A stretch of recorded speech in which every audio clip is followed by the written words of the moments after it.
from the AI radio/TV news broadcast network. Headline: Hackers attacked the Canadian government $2.3 trillion times last year.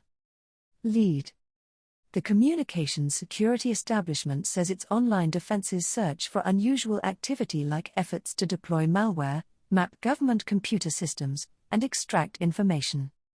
Story: Canada's Electronic Spy Agency says it blocked 2.3 trillion malicious actions against the federal government last year, a whopping figure that works out to an average of roughly 6.3 billion disruptions every day.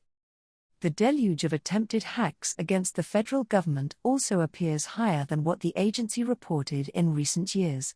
In its 2020-21 report, the CSE said its automated defenses typically block between 2 billion and 7 billion malicious actions against the federal government every day, while in 2021-22, it reported having blocked between 3 billion and 5 billion actions per day. The tally is included in the Communications Security Establishment's latest annual report. Published Thursday, the document details the agency's activities during the 2022-23 period, providing high-level details on its cyber operations outside Canada and efforts to defend the country and its critical infrastructure from foreign hacking operations, political interference and cybercrime. Bill Robinson, a fellow at the University of Toronto's Citizen Lab, said Thursday's report also revealed that the agency conducted cyber operations to disrupt and remove harmful terrorist content disseminated online by foreign, ideologically motivated extremists. According to Robinson, this is the first time the agency has disclosed operations against foreign extremists motivated specifically by political ideology rather than, say, religion. The report continues the trend of slow improvement in the amount of information that CSE reports about itself, but of course there's still lots of room for further improvement, Robinson said by email Thursday, pointing to the report showing a jump in requests for assistance from law enforcement and security agencies, although it does not say where the requests came from. The report does note, however, that CSE responded to 2,089 cybersecurity incidents in the 2022-23 period, which is consistent with the responses in recent years.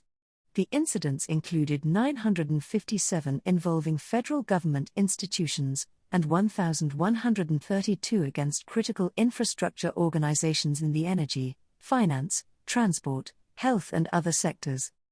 Just this week, Calgary-based Suncor, the company that includes Petro-Canada gas stations, was hit by an unspecified cyber attack that could cost the business millions of dollars. Other recent incidents include a hack against the Indigo retailer in which employees' bank accounts and social insurance numbers may have been breached, and actions that knocked the Prime Minister's website offline while he hosted his Ukrainian counterpart in April.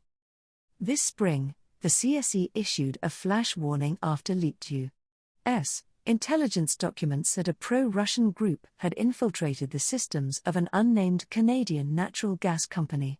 Thursday's report said the CSE issued the warning of the confirmed breach by a cyber threat actor that could have caused physical damage to infrastructure, but ultimately did not.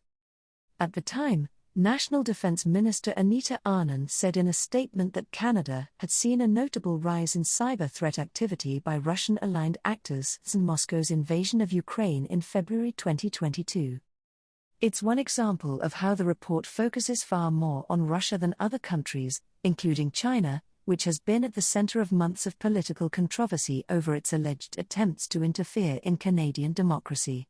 The 68-page report cites China only twice, to make note of the country's efforts to monitor and intimidate diaspora populations in Canada, and to mention the incident last winter when a Chinese spy balloon entered Canadian and American airspace before the United States shot it down.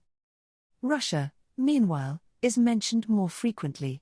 The report reveals that Canada has extended its foreign cybersecurity operations to Latvia and Ukraine, based on ministerial orders from Anand in March 2022, less than a month after the Russian invasion.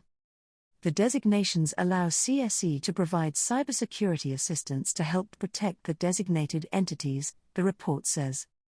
It notes also that the agency has helped bolster the government's cyber defenses against Russian cyber threats, and that it has tried to counter Russian disinformation campaigns. In July 2022, for example, the agency used social media to expose false claims from Russia like statements that Ukrainian neo-Nazis has chemical weapons.